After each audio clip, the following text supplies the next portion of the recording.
బీసీలకు ఎస్సీలకు ఎస్టీలకు లక్షల ఎకరాల భూ పంపకాలు చేసింది ఇందిరమ్మ కాదా? ఆ ఇందిరమ్మ మా అమ్మ కాదా? మా కాంగ్రెస్ పార్టీ తల్లి కాదా ఇందిరమ్మ?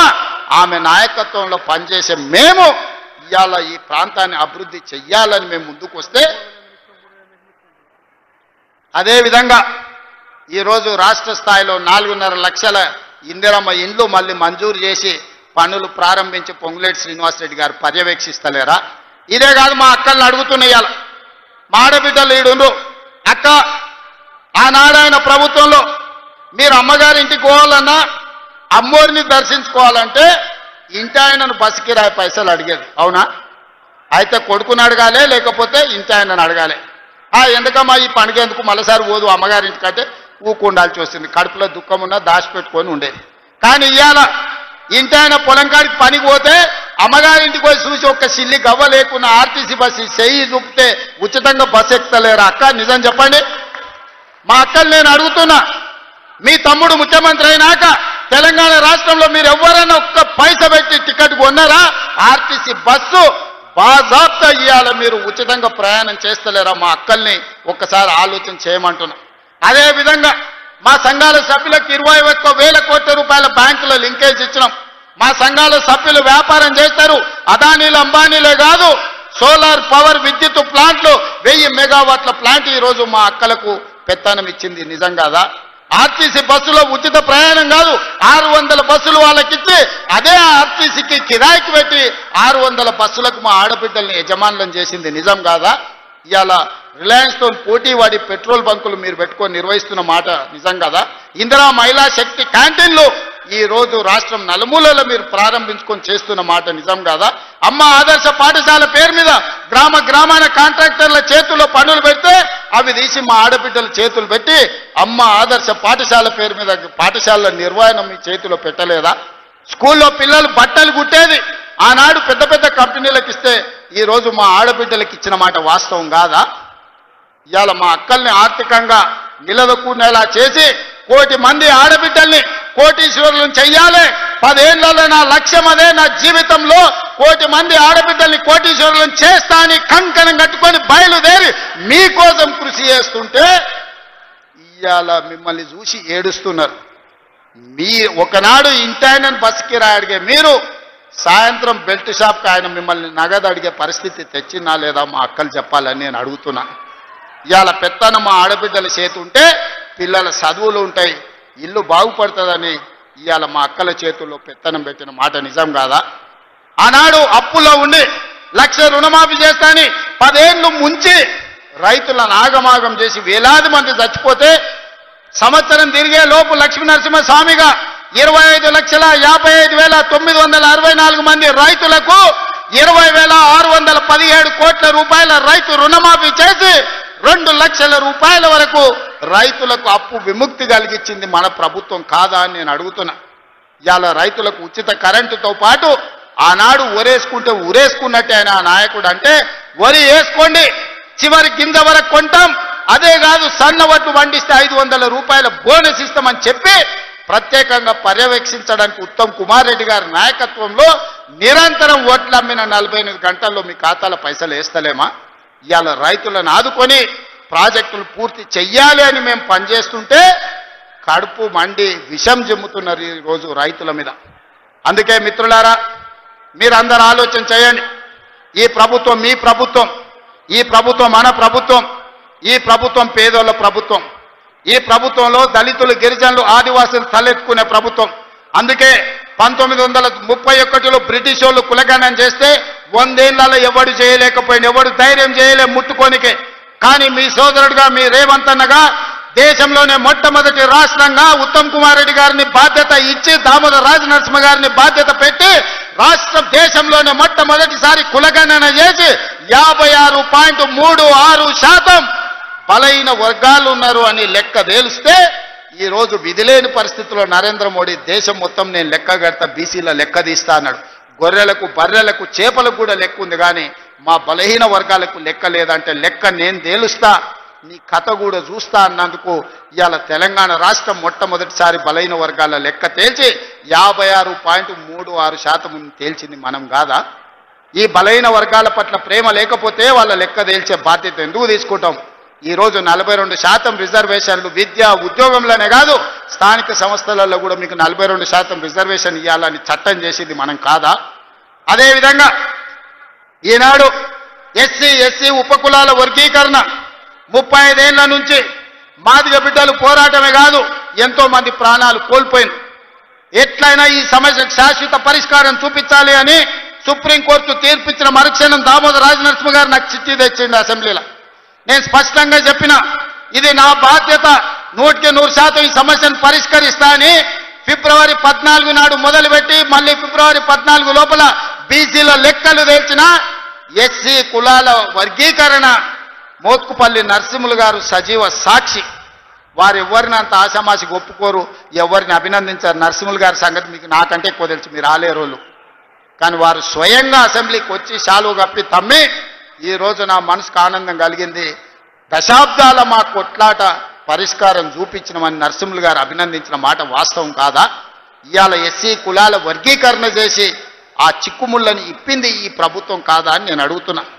ఇన్ని రకాలుగా రైతులను, మహిళల్ని, విద్యార్థులను, నిరుద్యోగులను, ఉద్యమకారులను, బలహీన వర్గాలను, దళిత వర్గీకరణతో పాటు ప్రతి సమస్యను పరిష్కరించుకుంటా 18 నెలల్లో మనం ముందుకు వెళ్తుంటే 10 ఏళ్ళు రాష్ట్రాన్ని దోసుకున్నాడు. ఇవాళ నువ్వు దిగిపో అని అంటుండు. మిత్రులారా, మీరు ఆలోచన చెయ్యండి.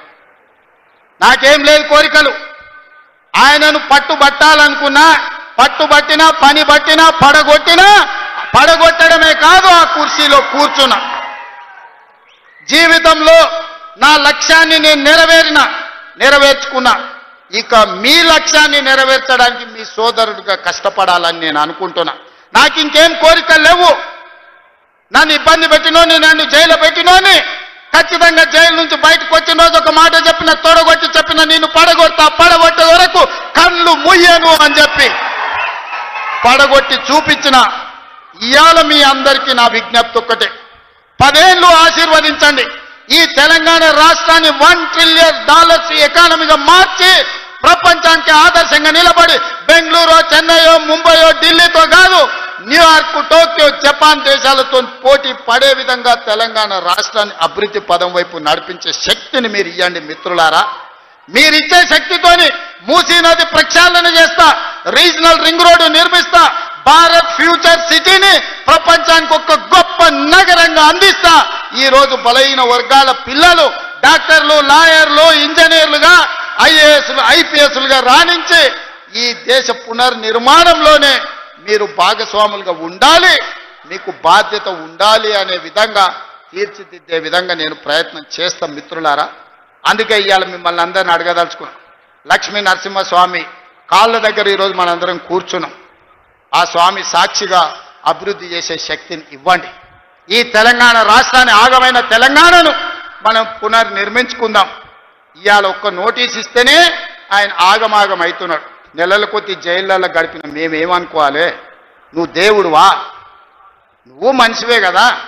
ఆనాడు ప్రధానమంత్రిగా పనిచేసిన పివి నరసింహారావు ఒక సెషన్స్ మేజిస్ట్రేట్ ముందర పోయి చేతులు కట్టుకొని నిలబడ్డాడు కోర్టు నోటీస్ ఇస్తే. మీకెందుకయ్యా అంత బలుపు? మీరు చేసిన తప్పులకి ఇవాళ కమిషన్ నోటీస్ ఇచ్చింది. జవాబు చెప్పాల్సింది పోయి ఎదురుదాడి మా మీద చేస్తున్నారు. నువ్వు మా మీద దాడి చేసుడు కాదు, ఇది కాళేశ్వరం కమిషనా, కాంగ్రెస్ కమిషనా అడుగుడు కాదు.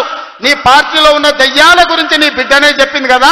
ఆ దయ్యాలు, కొద్ది దయ్యాలు ఎవడో తెలంగాణ ప్రజల్ని ఎట్లా పట్టి పీడిస్తుండ్రో ఇవాళ నీ బిడ్డ అడిగిన ప్రశ్నకు సమాధానం చెప్పమని బీఆర్ఎస్ నాయకులను అడుగుతున్నా. ఇప్పటి నుంచి అది దయ్యాల రాజ్య సమితే తప్ప అది భారత రాష్ట్ర సమితి కాదు, అది దయ్యాల పార్టీ అని మన కార్యకర్తలు ఊరూరాలు చెప్పాలి.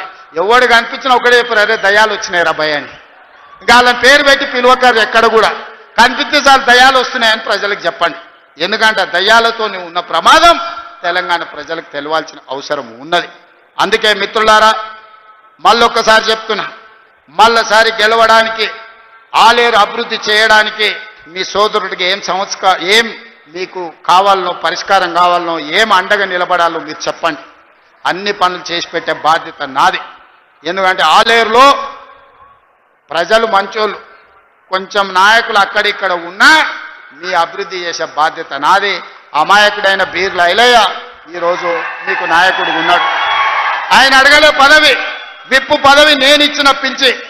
ఎందుకంటే బలహీన వర్గాల నుంచి నా వెనకాల కూర్చుంటే ఒక బీర్ల ఐలయ్య ఉండాలి, ఒక ఆది శ్రీనివాస్ ఉండాలి, ఒక అట్లూరి లక్ష్మణ్ ఉండాలి, ఒక రామచంద్ర నాయక్ ఉండాలి. బలహీన వర్గాలు నా వెనకాల కూర్చుంటే సభకు నిండుదనం వస్తుందని వాళ్ళందరినీ విప్పులుగా వేసి ఈరోజు మీ ప్రాతినిధ్యాన్ని పెంచే ప్రయత్నం చేస్తున్నాం. రాహుల్ గాంధీ గారి లక్ష్యం నెరవేర్చడమే నా బాధ్యత అని తెలియజేస్తూ, ఇంతసేపైనా ఓపిక ఉన్న మా సోదరులందరికీ నిండు మనసుతో ఆశీర్వదించడానికి ఇక్కడికి విచ్చేసిన ఆలేరు ప్రజలందరికీ కూడా మనస్ఫూర్తిగా అభినందనలు తెలియజేస్తున్నా. మీరందరూ అండగా నిలబడతారా? తెలంగాణ రాష్ట్రాన్ని పునర్నిర్మించుకుందామా? మీరందరు సిద్ధమేనా? మీరందరూ అండగా ఉంటారు కదా? అండగా ఉంటా అన్న వాళ్ళందరూ చేయి పైకెత్తండి. మా అక్కలు కూడా, అక్క కోటీశ్వరులను వచ్చేసారి 1 కోటి ఓట్లు రావాలంటే మా ఆడబిడ్డలే కోటీశ్వరులు అయ్యి నాకు అండగా నిలబడాలి.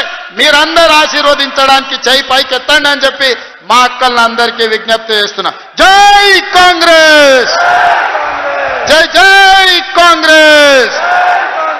ధన్యవాదాలు మిత్రులారా.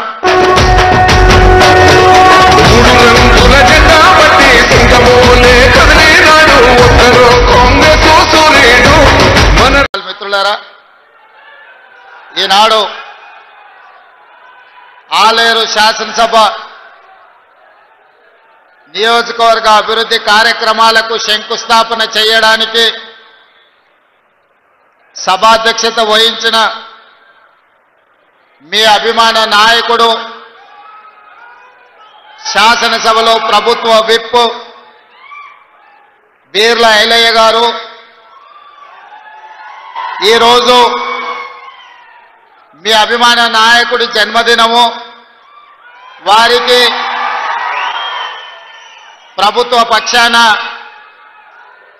జన్మదిన శుభాకాంక్షలు తెలియజేస్తూ నిండు 100 ఏళ్ళు ఆయురారోగ్యాలతో ఉండడమే కాదు, కనీసం 6 సార్లు మోత్పల్లి నరసింహులు గారి లాగా ఈ ఆలేరుకు ఎమ్మెల్యేగా రాష్ట్ర పేదలకు సేవలు అందియాలని వారిని మనస్ఫూర్తిగా అభినందిస్తున్నా.